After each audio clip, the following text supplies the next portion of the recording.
자, 마가복음 페이지 53페이지 신약 53페이지 마가복음 1장 14절에서 20절까지 마가복음 1장 페이지 53페이지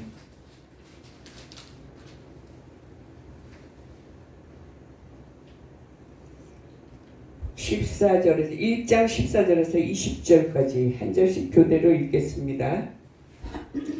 요한이 잡힌 후 예수께서 갈릴리에 오셔서 하나님의 복음을 전파하여 이르시되 가라사대 내가 때가 찼고 하나님의 나라가 가까웠으니 회개하고 복음을 믿으라 하시더라. 갈릴리 해변으로 지나가시다가 시몬과 그 형제 안드레가 바다에 금을 던지는 것을 보시니 그들은 어부라.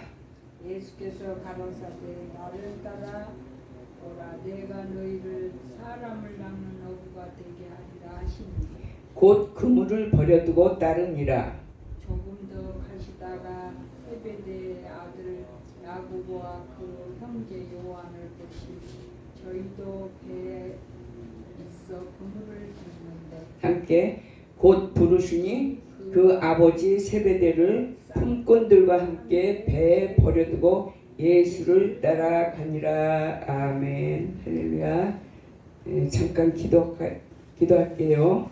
하나님, 주여, 부족한 여종을 이렇게 아버지의 나라를 전파하는데 이렇게 마지막 때에 사람이 귀하니 이런 부족하고 낮은 자도 부르셔서 전하라고 하셨으니 주님, 그 부족한 부분을 성령께서 도와주시고 채워주셔서 이끌고 가 주시옵소서. 오늘 이 시간 이 말씀을 전하는 자나 듣는 자나 모두 다 하나님의 은혜 안에 충만하게 젖도록 주여 도와주시옵소서. 예수님의 이름으로 기도하옵나이다. 아멘. 자, 오늘 제목은 전할 말씀의 제목은 제자를 부르심. 제자를 부르심입니다. 예수님은 이제 그 부활하신 후에 본격적인 사역을 시작하십니다. 그런데 사역을 시작하기에 앞서서 먼저 하신 일이 있는데 그것은 바로 혼자 하신 일이 아니라 제자들을 부르셨습니다. 그런데 학식이 있고 박사학위 받고 대학교 교수, 고등학교 선생 그런 학식이 있는 자들을 부르는 것이 아니라 낮고 낮은 서민들, 물고기 잡는 어부들, 바로 그들을 제자로 택해서 부르신 것입니다.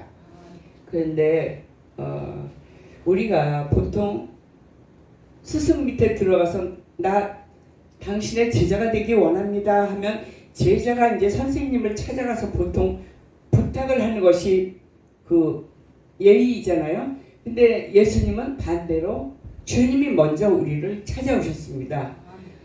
너는 날 따르라. 너도 날 따르고 이렇게 여기서 중요한 것은 우리가 예수님을 찾은 것이 아니라 메시아이신 그분이 우리를 바로 찾아오신 것입니다. 만약에 우리가 그분이 날 찾아오지 않으셨다면 인맥을 통해서 교회 가자 해서 손잡고 데리고 나오기도 하고 연주를 통해서 이렇게 아는 사람을 통해서 우리는 교회로 나오죠. 물론 내가 저 교회 좀 가볼까 해서 온 사람도 있지만 그러나 그것도 다 성령의 인도하심입니다. 예수님이 직접 이렇게 데리고 오시지 않았으면 우리는 영원히 정말 구원받지 못하고 하나님이 어떻게 생겼는지도 모르고 죄 가운데 빠져 살다가 영죽을 정말 불못에 빠져 죽을 수만 없는 우리 존재들인데 하나님이 그래도 택하셔서 이렇게 한 사람 한 사람 교회로 이렇게 구원해 주시고 천국에 보내시려고 구원하시려고 이렇게 발걸음을 인도하신 것에 우리는 감사하고 살아야 됩니다. 또한 예수님이 제자들을 언제 찾아오셨냐 하면은 기도원에 가서 기도를 할 때라든가 혼자서 열심히 다락방에 올라가서 기도를 할 때 찾아오신 것이 아니라 생업 중에 목수는 목수 일할 때 장사꾼은 장사꾼을 할 때 바로 얘네들은 물고기 잡는 그 삶의 현장에 그냥 생업 중에 예수님은 불시에 찾아오신 것입니다. 그들이 그물질하는 것을 보시고 1장 16절에 보면 나를 따라오라 내가 너희를 물고기 잡는 그 어부가 아니라 사람을 낚는 어부가 되게 하리라 하고 날 따라오라고 부르셨습니다. 그래서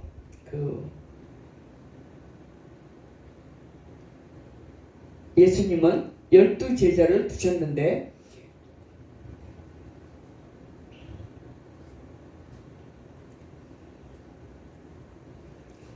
그 중에서 시몬이라 그러면 베드로의 그 옛날 이름입니다. 그 시몬을 예수님이 베드로라고 바꿔줬는데 그 시몬과 그 형제 야고보가 예수님의 부름을 받았을 때 그들은 계속 고기를 내가 잡을 것인지 아니면 예수님을 따라 나설 것인지 좀 갈등을 했을 것입니다.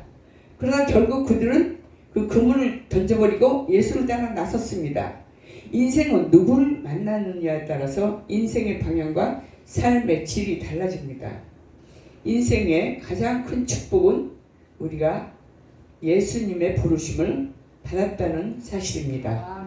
그 부르심에 응답하는 것이 곧 믿음입니다. 난 안 가요. 아니 난 됐어요. 일요일날 교회 바빠서 안 가요. 좀 쉬어야 돼요. 이거는 순종하는 거 아닙니다. 네, 순종하고 나온 사람들 바로 여기 앉아 계신 분들은 믿음이 있는 사람들입니다. 만약 예수님이 어부들을 부르실 때 얘 베드로야 안드로야 너 이제 어부생활 접고 신학대학 들어가서 조직신학 실천신학 설교신학 히브리어 그런 것들을 배워가지고 구약 주석 방법론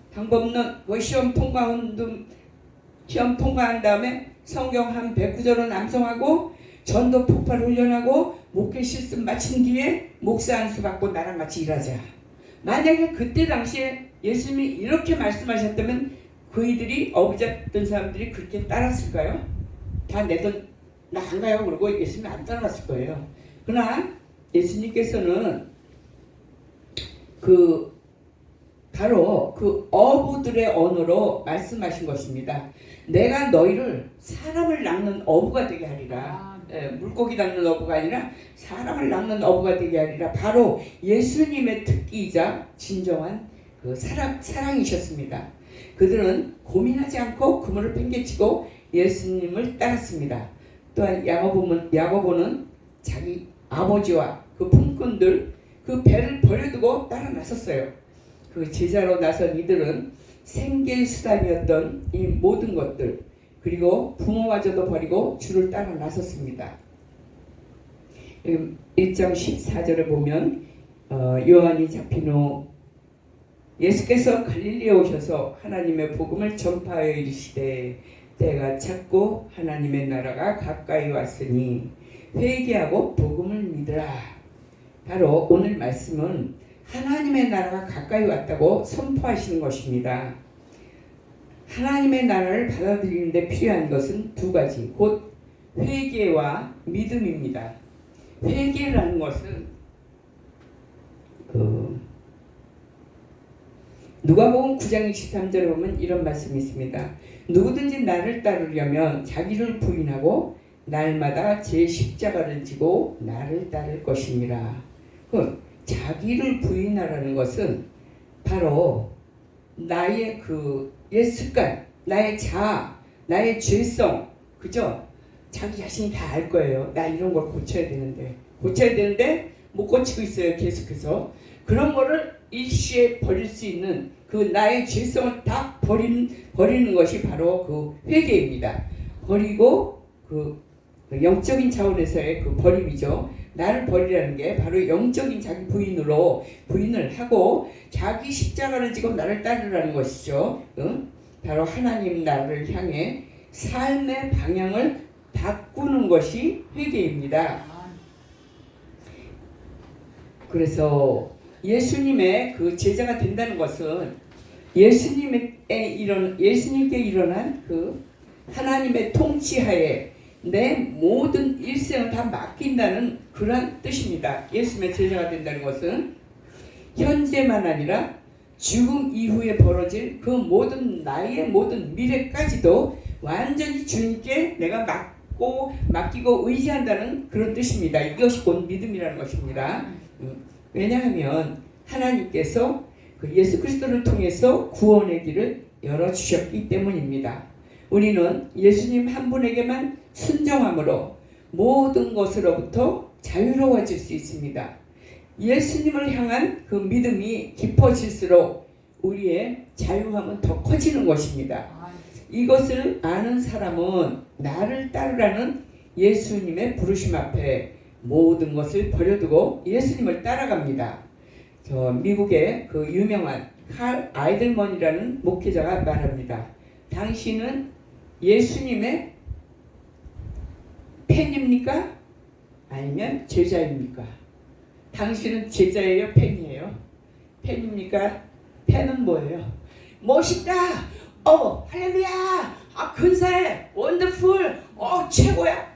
예수님이 기적과 이적을 일으키신 거 보고 성전에서 뭐 찬양하고 춤추고 노래하고 박수 짝짝 치고 할렐루야! 멋있다! 이러고 끝나고 딱 가. 끝! 이런 차원에서 믿는 사람들도 있거니와 그러나 예수님이 원하시는 것은 무엇이냐면은 제자는 이거는 팬들이에요. 그러니까 일반 성도 가벼운 믿음이 이제 예수 그리스도 뭐지 그냥 기적을 일으키고 능력을 행하시고 막 그런 하나님의 나라를 행하시는 저런 멋진 분이야 이런 차원의 성도들.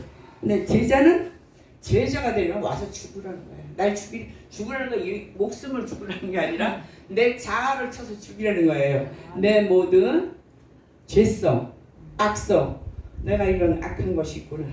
내가 이런 죄성이 있구나. 이런 날마다 쳐서 주님 앞에 복종해서 죽으라는 거예요. 그런 칼 아이들먼 목사가 미국의 아이들먼 목사는 이렇게 그런 말씀을 하고 계셨고 또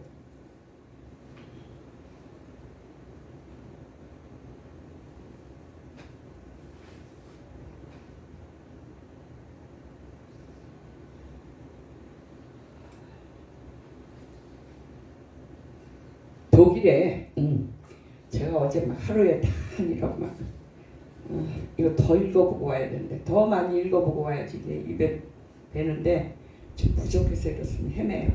독일의 디트리 본헤퍼라는 목사는 굉장히 유명합니다. 우리나라에서도 연극으로도 막 하는 그런 목사님인데 그분께서도 말씀하시기를 그리스도께서는 사람을 부르실 때 와서 죽으라고 명령하신다고 했습니다. 죽으란다는 건 생명을 죽으라는 게 아니라 네 자아를 다 죽으라는 거죠. 다 내려놓고 그리스도처럼 살아라는 거죠. 그리스도가 이 땅에서 우리에게 보이신 그 희생의 정신, 아가페적인 사랑의 희생을 십자가에 달려 돌아가셔서 죽기까지 희생당하신 그 사랑을 너희들도 네 이웃에 실천하라는 것입니다. 쉽지 않아요. 어렵습니다. 예, 우리가 제자가 되기까지는 정말 너무너무 힘듭니다. 되기까지 하나님은 우리를 훈련시키십니다. 자, 사순절을 지내고 있는 우리에게 하나님은 이렇게 물으십니다. 당신은 진정 그리스도를 따르는 제자입니까? 복음으로 인해 어떤 위험을 무릅쓰고 순종할 각오가 되어 있습니까? 우리 모든 사람들이 그물을 베드로와 안드레처럼 그물을 던지고 버릴 필요성은 없어요. 각자 모두가 각자의 위치에서 목회자나 선교사의 역할을 감당할 수가 있습니다. 내가 처한 그곳에 그 부르심에 합당한 그 순종하는 그 따르는 여러분 모두가 되시기를 예수 이름으로 축원드리겠습니다. 감사합니다. 네, 잠깐 기도하고 찬양하겠습니다.